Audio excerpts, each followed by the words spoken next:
이제 사실 우병우 전 민정수석이 최순실 박근혜 게이트의 마지막 퍼즐이죠. 예, 마지막 주요한 퍼즐. 근데 최근 제가 복수의 검찰 고위 관계자로부터 굉장히 흥미로운 얘기를 들었어요. 뭐냐면 우병우 전 민정수석이 자신에 대한 이제 수사 압박이 시작될 것 같으니까 자신은 몇 년도 감옥에 가도 상관없으니까 다 끌고 들어가겠다. 예, 민정수석이었기 때문에 알고 있는 정보가 아주 많다 이런 의미인 거죠. 그게 아니고 여기서 다 끌고 들어가겠다는 대상은 현직 검찰 간부급들 중에 소위 이제 우병우 라인이라고 불리는 사람들과 관계나 뭐 박근혜 정부 하에서의 어떤 커넥션. 그러니까 나 죽이려면 다 각오해야 할 걸. 아수라장으로 만들어버릴 테야. 협박 가까운 말이네요. 가까운 말이 아니라 협박이죠. 네. 사실 지금까지 우병우 전 수석에 대한 수사가 잘 진행되지 않았다라는 비판의 핵심은 검찰이 검찰 출신을 못 손댄다. 결국 네. 자기네들 칼 대는 거에 대해서 두려워하는 거 아니냐 이런 비판이 있었거든요. 결국 그 이야기를 한 거죠. 그렇죠. 근데 이제 출신이 아니라 전직 검찰이 아니라 아예 현직 검찰 관계자 중에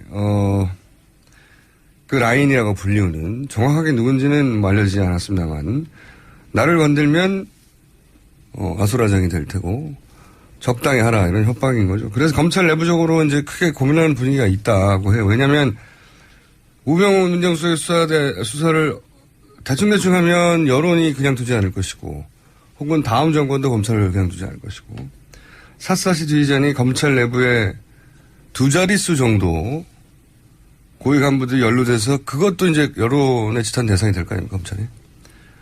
깊은 한숨과 고뇌가 지금 검찰 수뇌부 분위기다. 그런 분위기가 있다고 해요. 네. 한 차례 전화드렸지만 전화통화 수뇌부와 굉장히 많이 했다라는 점도 이미 드러나 있었고요. 네. 그래서 저는 아마도 여기서는 아마던데 왜냐하면 직접 이야기를 들은 건 아니어서 검찰총장이 왜 사퇴 카드를 고민했었잖아요. 이 문제 때문이 아니겠냐 저는 추정하는 바입니다. 그러니까 나하고 아무런 상관도 없는 사람이 아예 와가지고 이 문제를 확 정리해 버리는 게 낫지 않을까? 뭐 이런 고민이 있지 않을까? 여하간 우병우 전 민정수석이 지금 멱살을 잡고 다 같이 죽자 이런 모드라고 합니다. 할 수 없죠. 다 같이 죽어야지 어떻게 해요.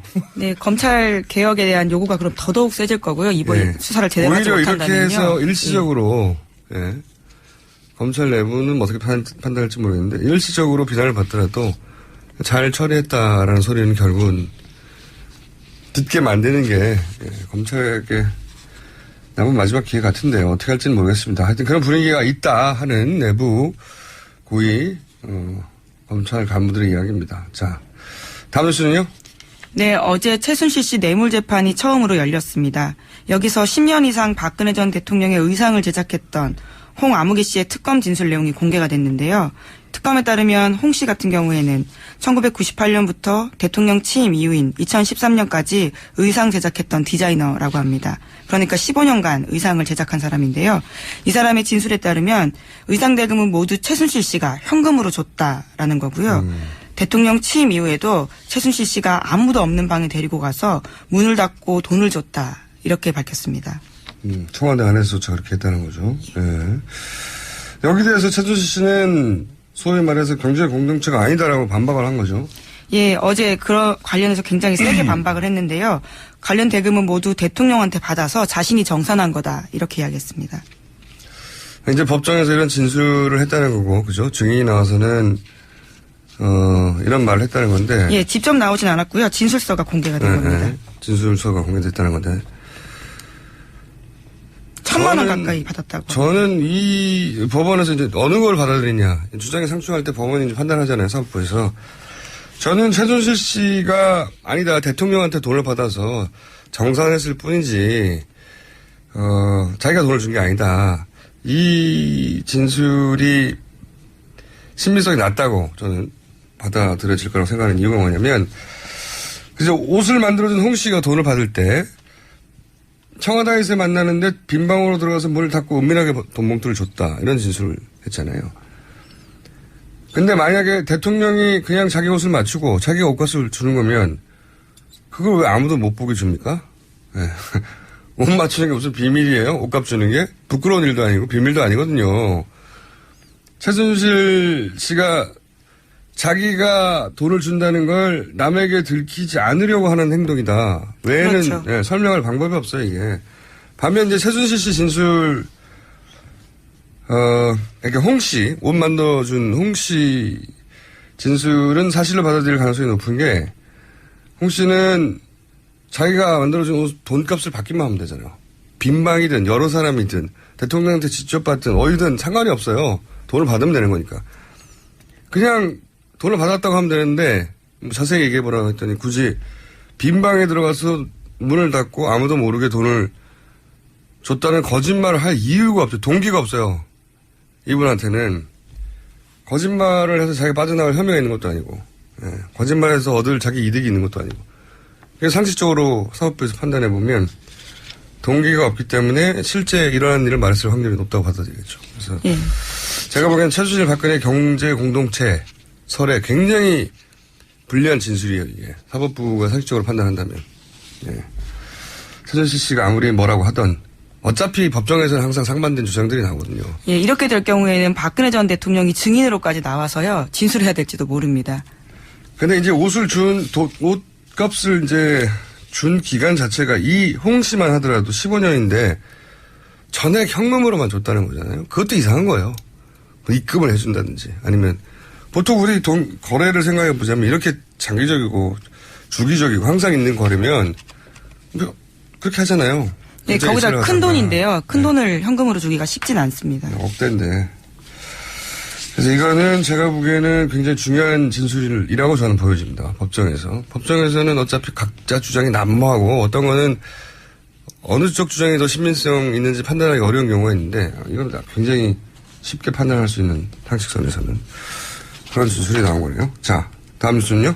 네, 경찰이 카카오톡으로 가짜뉴스를 퍼나른 신현희 서울 강남구청장에게 소환 통보했다 이렇게 밝혀졌는데요. 그런데 신 구청장이 유포한 가짜뉴스 중 일부가 최초로 작성한 사람이 국정원에 30년간 근무했던 전직 국정원 요원이라고 합니다.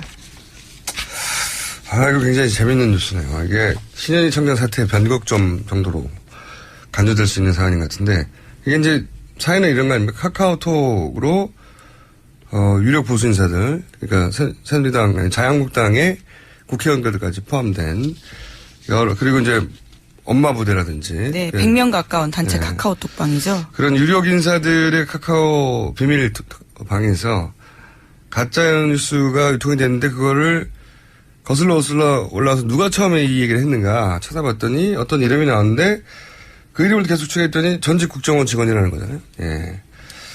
제가 따로 취재한 결과는 S모 씨예요. S모 씨. 네, S모 씨인데 전직 국정원 직원이기도 하면서 현직 정보통신업체 대표이기도 합니다. 이분이. 네.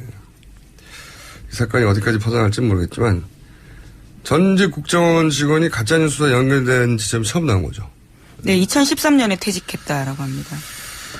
매우 주시한 뉴스다. 그런 의미에서는 전직 국정원 직원이 만들고 자기들끼리 단톡방에서 돌리고 거기 어버이연합 아니죠 엄마 부대 또는 국회의원들 포함되어 있고 친박 그런 유력 인사들이 직접 헌화하기도 하지만 신현희 청장 같은 분들은 직접 언급하기도 하고 이게 이제 보수 커뮤니티에 들어가고 가짜뉴스를 통해 대량으로 유포되고 그 첫 꼭지 출발 지점에 전직 국정원 직원이 있었다는 거죠. 매우 재밌는 뉴스인데 이게 어디까지 퍼져나갈지는 저도 모르겠습니다. 이 국정원 직원의 신원과 왜냐하면 현직이 아니니까요. 신원과 현재 운영하는 회사 정보들이 다 있어요. 주목 대상입니다. 주시 대상. 다음 뉴스는요? 네, 세월호 관련된 뉴스 전달해드리겠습니다. 어제 해수부가 선체 직경 7cm 구멍이 19개 뚫었는데요. 진흙 때문에 제대로 나오지 않았습니다. 게다가 예상했던 것보다 배가 더 무겁다 이런 발표까지 했는데요. 예상보다 1000톤 이상 더 늘어났다라는 겁니다. 그렇기 때문에 7일까지 부두에 원래 옮기겠다라고 했던 계획은요. 어렵다라는 것이 선체조사위 판단입니다. 저는 이 해수부가 하루가 지날 때마다, 추가적으로 조금 더 얼마나 준비 없이 이 세월호를 인양했는지가 드러나요. 해수부는 3년 동안 준비해왔고, 이것이 탄핵 이후 갑작스레 올리는 게 아니고, 원래 하려고 했던 거를 착착 준비해서 치밀하게 올렸다고 하는데, 이게 되는 게 없어요, 제대로. 지금, 그 안에 진흙 빼낸다고, 뻘 빠낸다고, 구멍 뚫자고 했는데, 구멍 뚫었는데, 안 나와. 예, 제대로 안 나오고 있죠. 더 크게 뚫자고 그래. 그래도 안 나와. 안 나오죠. 예. 예. 그런데 이제 무게도 잘못 계산해. 그리고 옮기기 위해서 트랜스포터라는 걸 하는데,